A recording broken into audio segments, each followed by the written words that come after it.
আসসালামু আলাইকুম প্রিয় শিক্ষার্থী, কিছুক্ষণ আগে শেষ হলো তোমাদের এসএসসি পরীক্ষা 2025-এর সর্বশেষ পরীক্ষা বাংলা দ্বিতীয় পত্র।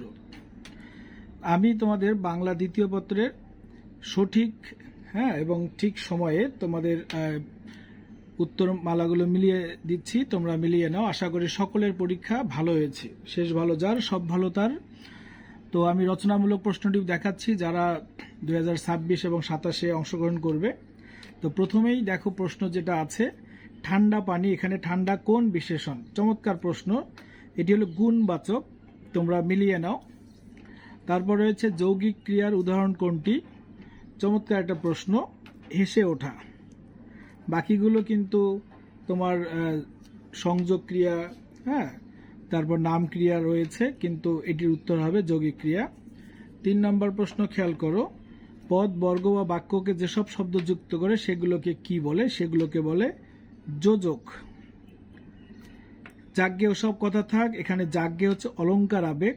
এটি চমৎকার একটা প্রশ্ন, যে উদাহরণগুলো বইয়ে ছিল এর বাইরে আসেনি, এটি একটি ভালো খবর। 5 নম্বর প্রশ্ন, যেসব শব্দের শেষে কার চিহ্ন নেই সেসব শব্দের শেষে এর হয়।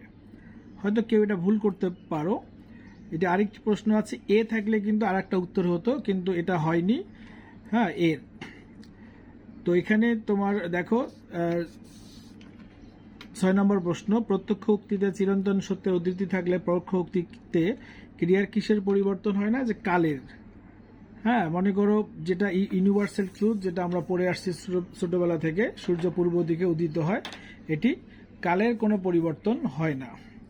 তারপরে খেয়াল করো যে কোন ভাষায় বাংলা ভাষায় মৌলিক স্বরধ্বনি কয়টি? চমৎকার প্রশ্ন, তোমরা বারবার প্র্যাকটিস করেছো। 7-এর 1 7টি। 8 নম্বর, নিকটতম আত্মীয় কোনটি?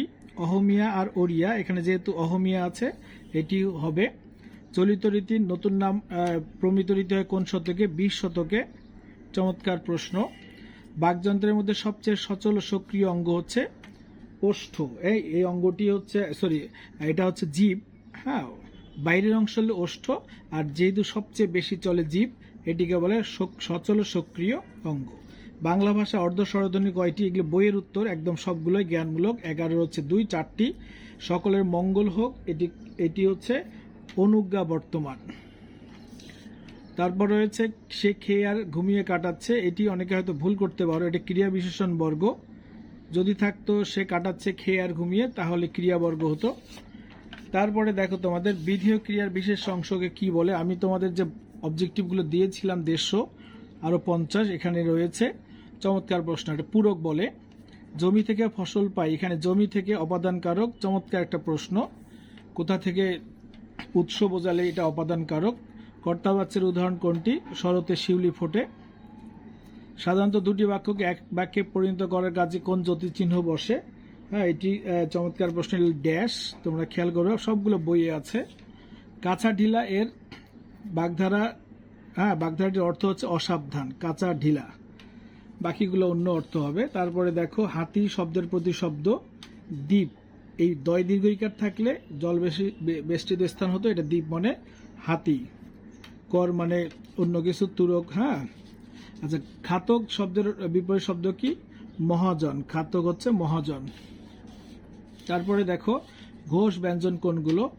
ক, খ, প, ফ, ট, ঠ, এগুলো সবগুলো অঘোষ। ঠিক এই হিসাবে গ, ঘ হচ্ছে ঘোষ। এটা অনেকের কাছে হয়তো কঠিন মনে হয়েছে। নিপাতনের সিদ্ধ ব্যঞ্জন সন্ধি হচ্ছে একাদশ। এই কুলোটা গবাক্য হচ্ছে নিপাতনের সিদ্ধ স্বরসন্ধি। হাতাহাতি, হাতে হাতে যে লড়াই, এটা বহুব্রীহি সমাস। ভালো, এটি যদি থাকতো কোন বহুব্রীহি, তোমাদের হয়তো ভুল হতো, সেই হিসাবে ভুল হয়নি। ওকে। ভাব অর্থে প্রত্যয়যুক্ত হয়েছে কোনটিতে? ভাব অর্থে দেখো জমিদারি, এটা হচ্ছে জমিদারি, বাহাদুরি, এটা এই বাহাদুরি হলো ভাব অর্থে। জমিদারি মালিক, জমির মালিক। ডাক্তারি পেশা অর্থে। ওকে। অপসংস্কৃতির শব্দের অপশব্দটি বিকৃত, এটি বইয়ে আছে, তোমরা হয়তো দেখেছো। যেসব শব্দের শব্দাংশ পদের সঙ্গে যুক্ত হয়ে বক্তব্য জোরালো হয় তাকে বলে বলক। চমৎকার একটা প্রশ্ন, এটাও আমি অবজেক্টিভে দিয়েছিলাম। ধনাত্মক দ্বিত্বের উদাহরণ কোনটি?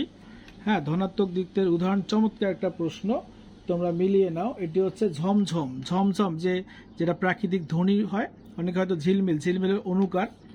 নিত্য নারীবাচক শব্দ হচ্ছে বিধবা, এটার পুরুষবাচক হয় না। ধোপানি, শ্রীমতী, যোগিনী এগুলো পুরুষ স্ত্রী আছে। চশমা হচ্ছে ফার্সি ভাষার শব্দ, হ্যাঁ এটি। তারপরে দেখো যে সে, এটি হচ্ছে সাপেক্ষ সর্বনাম। মানে আমি মনে করবো এক কথায় যে চমৎকার একটা প্রশ্ন হয়েছে ঢাকা বোর্ডে। তোমরা আশা করি অনেকে 30-এ 30 পেয়েছো, দু একজনের ভুল যেতে পারে। তো যাই হোক, অবজেক্টিভের পর এবার দেখো সাবজেক্টিভ মিলিয়ে প্রশ্নটা দিচ্ছি তোমাদের। সেটি হচ্ছে যে বৈশাখী মেলা কম্পিউটার, এটি হচ্ছে অনুচ্ছেদ ইম্পর্টেন্ট। তারপরে আসছে ঐতিহাসিক স্থান ভ্রমণ বইয়ে আছে, এবং ছুটির অসুস্থতার কারণে বিদ্যালয়ে অনুপস্থিত ছিল ছুটির আবেদন, অভাব আছে বলিয়াই এটি সারাংশ, সারমর্ম হচ্ছে শৈশবের সদুপদেশ, অন্যায় যে করে জন্ম যথাযথ, এটা হচ্ছে তোমার ভাব সম্প্রসারণ, এবং এটাও কমন পড়ছে বৃক্ষরোপণ উৎসব, এবং হচ্ছে বিদায় সংবর্ধনা। আর সবচেয়ে ভালো হয়েছে, সবাই খুশি হয়েছে যে সময়ানুবর্তিতা কমন পড়েছে। অনেকে উৎসব পড়েছ, প্রাকৃতিক দুর্যোগ, অনেকে 3টায় কমন পড়ছে, কারো 2টা, একটা তো পড়েছে সময়ানুবর্তিতা, এটি খুব গুরুত্বপূর্ণ ছিল। তো প্রিয় শিক্ষার্থী, তোমাদের এই সঠিক সলিউশনটি দেখার জন্য অনেক ধন্যবাদ। যারা এবার 10ম শ্রেণীতে অধ্যয়ন করছো, তোমাদের জন্য সিলেবাস একটু শর্ট থাকলে রিটেন তো প্রায় একই। আর যারা 9-এ পড়ছো, তোমাদের জন্য কিন্তু এই সবগুলো একই রকম হবে, সম্পূর্ণ বই। তো আশা করি তোমরা লার্ন উইথ ফার্নের সঙ্গে আছো। পরবর্তীতে দেখা হবে উচ্চ মাধ্যমিকে, তোমাদের প্রচুর ক্লাস দেওয়া হবে, প্রস্তুতি চলছে এবং দেওয়াও আছে।